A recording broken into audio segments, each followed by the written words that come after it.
What you was thinking when Tank did that when he took the knee? What you was thinking when he took the knee? I can't speak. Count that as a knockdown. And if Steve Willis counts that as a knockdown, Lamont wins by 1 point on 2 scorecards. Those times, there's a count, dude. And I'll tell you what, Steve Willis also knew there was a count because he started counting and then stopped. Referee Steve Willis has finally discussed Gervonta Davis's knee during his match with Lamont Roach. The incident caused controversy because Willis chose not to declare a knockout and instead permitted the fight to go on without a count. To continue without a count. What you was thinking when Tank did that when he took the knee? What you was thinking when he took the knee? I can't speak. Can't speak on that? He did some bullshit though? I can't speak. You have no personal opinion, nothing? Can't. Especially. Professionals have been dissecting the moment, Tank. In contrast to previous situations, where fighters have willingly fallen without firing a single decisive shot, Davis took a knee during his battle with Lamont Roach. Among the most prominent instances is Floyd Mayweather's fight with Carlos Foso Hernandez, in which Mayweather took a knee following an awkward moment instead of delivering a strike. When Miguel Cotto was overwhelmed, he chose to kneel rather than endure further punishment. And he also did something similar to Antonio Margarita. In his bout with Rus and Provodnikov, Chris Algieri similarly chose to collapse after experiencing discomfort rather than responding to a particular blow. All of these incidents share the risk of being judged knockdowns and tallied by the officials. However, in Davis's case, referee Steve Willis started a count but later halted, sparking debate about whether or not it should have been regarded as a knockdown. Against Carlos Foso Hernandez, when he lands the punch and turns his back and takes a knee, he gets counted.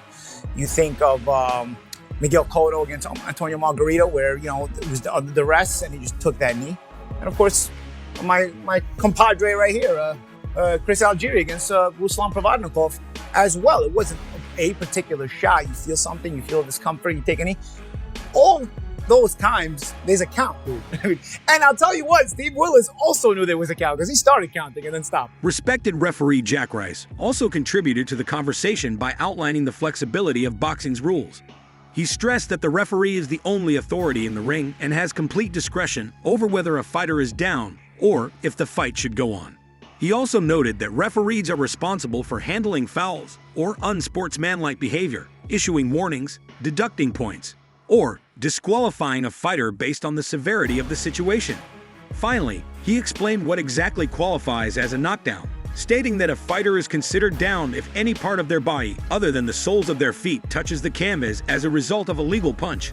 According to Rice, the crucial element is that it must have been brought on by a legal blow or blows, which had stoked additional discussion on whether Tank Davis's knee was the consequence of a punch or merely an effort to restore his vision after he had to cope with oil in his eyes.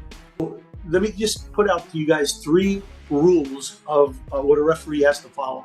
First of all, the referee is the sole arbiter, the only person able to determine whether to stop a fight or not and anything else that happens in a ring. The second is part of his ability to do things when fouls occur.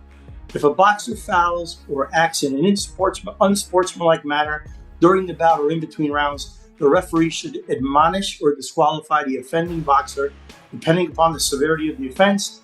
And number 3, talks about penalizing and points. While warnings are generally preferred, the severity of a foul can warrant the immediate point deduction without any prior warnings. So now what gives a referee the ability to call what you guys are talking about as a knockdown, I don't know if you guys know, maybe you can tell me, if not, I'll surely tell you. Do you guys know what the description of a legal knockdown is? When asked about Questioned taking about a his knee decision during his fight to take a against knee Lamont during his Roach, match Tank with Lamont Davis Roach explained Tank, that it wasn't- Davis clarified that it wasn't because he was punched, but rather because oil got into his eyes.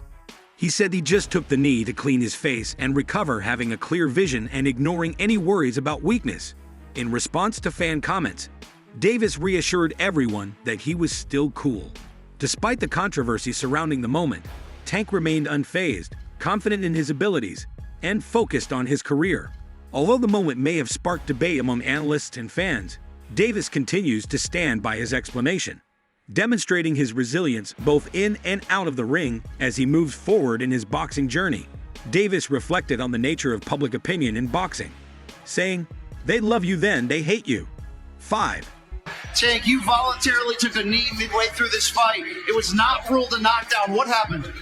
I just got my hair done 2 days ago and she picked grease in my shit, so the shit was like, you know, like when you sweat and things like that, the grease come in my face, it burnt my eyes type shit. Damn, why y'all booing like I'm saying bullshit? Like, this is real facts. Come on, man. Look at my hair. I just got my shit done. But it's all cool, man. You know how I get. They love you and then they hate you. Turn around and love you again. You know what I mean? Seppa both Smith and Shannon Sharp evaluated the fight, but Smith supported the official ruling.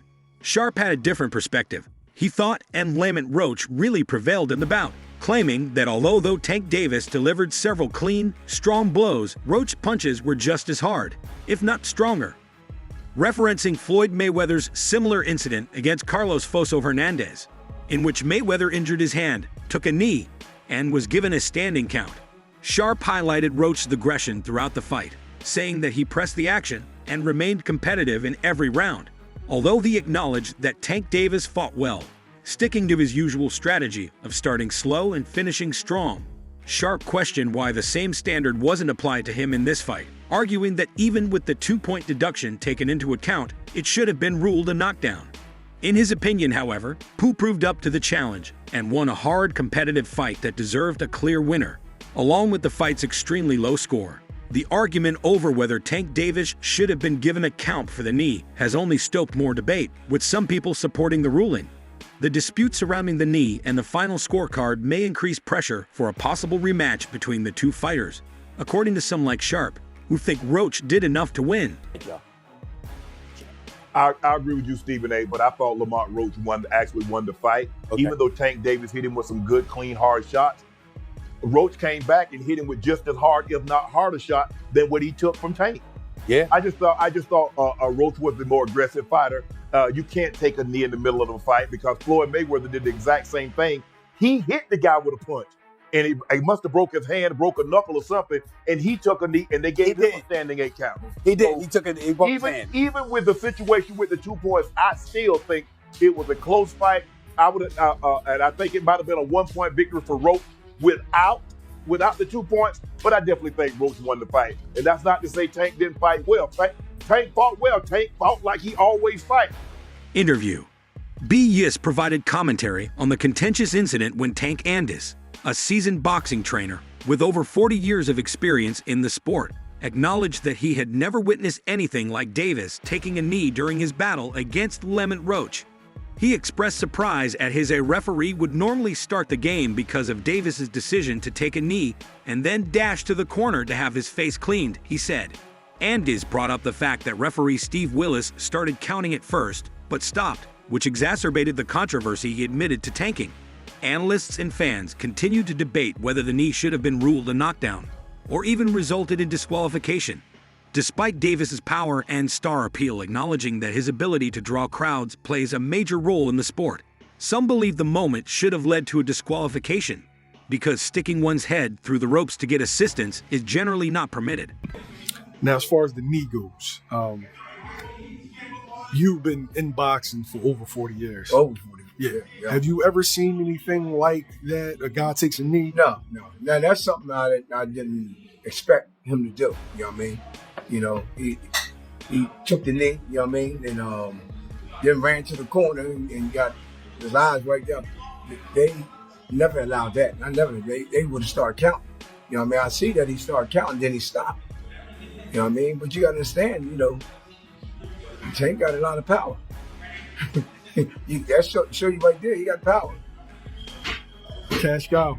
That's what I'm saying. He put. Boxing analyst Paulie Malini shared his thoughts on Tank Davis's fight against Lamont Roach, acknowledging that while the official draw wasn't the worst possible decision, the controversy surrounding the knee could have changed the result. He pointed out that 2 of the judges' scorecards were even, meaning that if referee Steve Willis had correctly ruled the knee as a knockdown, Roach would have won by 1 point on those cards. Malachi referenced Floyd Mayweather's fight against Carlos Foso Hernandez, where Mayweather took a knee due to a hand injury and was given a standing count. He argued that Tank Davis should have been held to the same standard. Despite the debate over the decision, Malachi emphasized that Roach overperformed relative to expectations. Before the fight, Tank Davis was a heavy favorite with minus 1,600 betting odds, signaling that Roach was expected to be an easy opponent. However, Roach not only held his own, but made the fight highly competitive, exposing questions about whether Tank Davis is truly as dominant as he claims. Malaji went further by suggesting that at least 6 or 7 lightweights in the division are better than Roach. Malaji also questioned Tank Davis' resume, stating that despite nearing 30 years old, he hasn't fought the best in his division. He criticized Tank Davis for acting as though he has already achieved greatness, comparing his attitude to legends like Muhammad Ali. Despite not having faced the toughest competition available to fight against, Roach, originally viewed as a cherry pick, ended up raising doubts about whether Tank Davis is truly the elite fighter his reputation suggests. And honestly, backed up Gervonta Davis a lot. Ultimately, I don't think the draw is the worst decision in the world. I think, obviously Lamont overperformed here, or at least the look is that he overperformed. But I'll tell you where robbery can come into play. 2 scorecards were even. There's a knockdown not given to Lamont Roach. Gervonta took a knee on his own. Let's remember when Mayweather did this against Carlos Famoso Hernandez years ago when his hand hurt, the referee counted him. So that was counted as a knockdown. Steve Willis is supposed to count that as a knockdown. And if Steve Willis counts that as a knockdown, Lamont wins by 1 point on 2 scorecards. And that knee that Gervonta Davis took ends up becoming the difference on the scorecards. I don't think a draw is the worst result in the world. I will say this. There are at least 6-7 lightweights that are better than Lamont Roach. In response to the criticism over Tank Davis's knee, his trainer made it apparent that he does not view it as an error or an unlawful move. Instead, he framed it as a natural occurrence in boxing, suggesting that skilled fighters are aware of when to take a tactical knee. By not calling it a mistake, he defended Tank Davis's actions as a part of the sport rather than something that should be punished, implying that he was acting like a veteran rather than reacting out of weakness. He also underlined that running back is the best course of action rather than arguing about the knee. Calling for a rematch between Tank Davis and Lamont Roach, he brushed the controversy aside by concentrating on what would happen next, suggesting that Tank Davis can silence critics by winning a second fight decisively. When talking about Lamont Roach's stock after the fight, he acknowledged that his reputation had increased as a result of his strong performance. But he also argued that Tank Davis' previous opponents had all benefited from fighting him, implying that exposure and competition against Tank naturally raises a fighter's status. In his opinion, when Tank Davis touches an opponent, their stock, however, rises. Triumph. When it came down to Tank taking that knee, or do you feel like this is something that happens in boxing? It wasn't illegal, so I ain't gonna say it was a mistake. That's why I asked you that exact way. Like, do you feel like it was a mistake, or do you feel like no, this is a veteran move? This is stuff that happens in boxing. It happens in boxing. It happens in boxing. It wasn't illegal.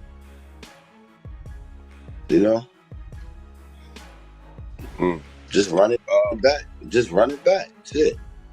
That's what champions do. Run it back. Carry that shit like men. Run it back. Let's talking about that running back, the big rematch.